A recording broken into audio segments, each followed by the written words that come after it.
Hello guys, welcome back to my channel. তো আমি আরেকটি ছোট্ট মিনি ব্লগ নিয়ে চলে এসেছি তোমাদের সাথে। তো আজকে খাবো কুল মাখা। আর সরস্বতী পুজোর আগে কে কে কুল মাখা খেয়েছো? আমি তো খেয়ে নিয়েছি।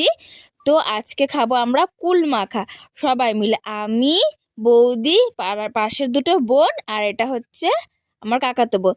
তো কুলগুলো থেতো করে নিচ্ছি প্রথমেই। তো কুলগুলো থেতো করা হয়ে গিয়েছে, এখন ভালো করে এটাকে মাখাবো। প্রথমেই দিয়ে দিয়েছিলাম লেবু পাতা, লঙ্কা গুঁড়ো, ধনে পাতা। তো এই পাতাগুলো কি পাতা জানো তোমরা? এগুলো হচ্ছে কুমড়ো পাতা। এখন আস্তে আস্তে সব কিছু দিয়ে দিলাম, আর একটা একটা করে লেবু পাতা দিচ্ছিলাম, কারণ লেবু পাতার সেন্টটা না খুব ভালো লাগে। আর দেখতেই তো পাচ্ছ খেয়ে কত সুন্দর রিয়াকশন, আর খেতে কিন্তু দারুণ হয়েছিল। তোমরা কে কে খেতে ভালোবাসো কুল মাখা নিশ্চয়ই কমেন্ট করো, আর ভিডিওটা কেমন হচ্ছে নিশ্চয়ই কমেন্টে জানাবে।